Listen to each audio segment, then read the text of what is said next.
Hello, everyone. This videos, I am going to present to you about pre-planning a funeral and search for a resting place, what and where we can obtain the information and the benefits of pre-planning a funeral for the future. We also feature Arlene Delana, a licensed cemetery and funeral pre-planning director. We had interview Arlene Delana in this videos. Please do stay tuned for her information.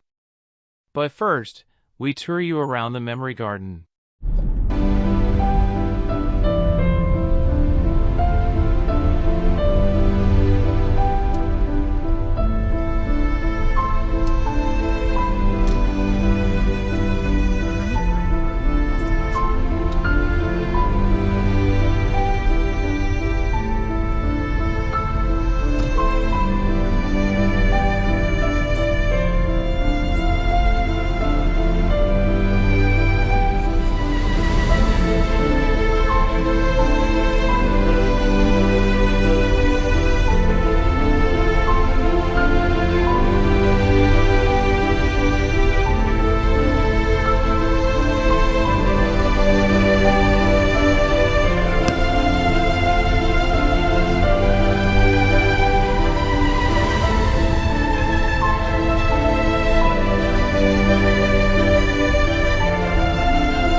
everybody. Hi, we are fortunate that we have here our guest, Eileen Delina, who will tell us where we are right now. Where are we? Thank you, Lina, and thank you, Kamee. We are currently at Memory Gardens Funeral Home and Cemetery. This is will be our final home. A resting place. Final home, our resting place, of Yeah. course, when we finally go home Yes. to our father. Correct. So here at Memory Gardens, we have a Filipino garden, and this will be the converging area of families, Filipino families, especially in the future. And where is this located in Ontario? It's at 2723 Victoria Street North, Breslau. So it's just near Kitchener, Waterloo, Guelph, and other surrounding cities. Yeah. So how can we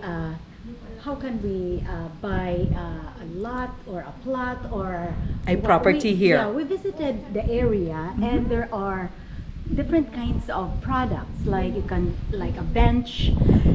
Exactly. So, Actually, all you need to do is to just see me. uh-huh. Okay, you can send a private message on Facebook, or you can let Lina know okay. that you're interested, and we can set up A meeting. a meeting, and I will give you a family registry so you can organize yourself. Yeah. And that is very important. Yeah. This afternoon, we are also going to have an info session on wills and power of attorney, and that's a very important document for us here in Canada. We may not have that in the Philippines, but here in Canada, that's really very important, and that we need to know what are the things, what are the details, what are the things that go about on this document. How can I prepare myself now that I'm still alive as to about my what? About my Final wealth. planning, your estate planning, and that's really very Estate important planning. also, Lean, and I think you're one of those people, enlightened people, who are taking away the burden and anxiety from your loved ones. Creating a will is very important, because if we don't, that would cause a lot of confusion too for your loved ones. No longer here. Yeah, and at the same time, Confusion. pre-planning, like setting up your own property here. Yeah. You have the choice, because you started early, and the two of you sitting together for this, it's not something that you come and then at a very stressful moment, it's stressful time, but at the time when you're okay and all, is a good time to plan. So you can buy property here, and that's your real estate here. And then another is you can pre-plan for the funeral. It just will take away a lot of burdens. So I'm fortunate that you offered me this service, and we bought 2 plots for myself and my husband. So my children will be worry-free when Exactly. the time comes. Exactly, and then you have the choice of the place too, of the space, Yeah. because you got it ahead of time. Yes, and probably because we bought it early, bought it at a price that is lesser. Exactly. Which is the price of today, not the price of 20 years from now, if I am still fortunate to be alive 20 years. Of course. Of course, and from- that's really very transferable too. And Transferable. transferable. And you also have the option to, should you, for example, move to another province, you also have the option to transfer your property to another province. Oh, which is owned by Arbor Memorial too. Arbor. And Arbor Memorial is 100% Canadian, and we're all over Canada. Oh, I You see, this is a beautiful place, a Yeah. beautiful space. It is a Let people come visit. Yeah. Grandchildren come and visit. And So there's still a lot of empty spots, and this is growing. yes, and since this is still a young Community. yeah. It only started in the 1950s, 1956, I believe. This started in 1950. Yeah, in the 1950s. So I think this would still accommodate people for up to 100 years. And we have a growing community in the area. The whole Waterloo region, Guelph, and other towns outside around the area. So we are expecting more knowledge this afternoon Yes. in order to know how can we pre-plan and how to compose our last will and testament And the power of attorney. and the power of And you working in a nursing home, you know exactly yeah. how important that is. Actually, I did make my own, and no power, no attorney at all. No- I no mean, POAs. No, I have a POA of care, POA finance, but I did not notarize it. But I want to know what. I don't know. We'll ask the lawyer. I think he'll be able to speak more about it. Okay, thank you very much. And we look forward to more knowledge this afternoon. Thank you very much too.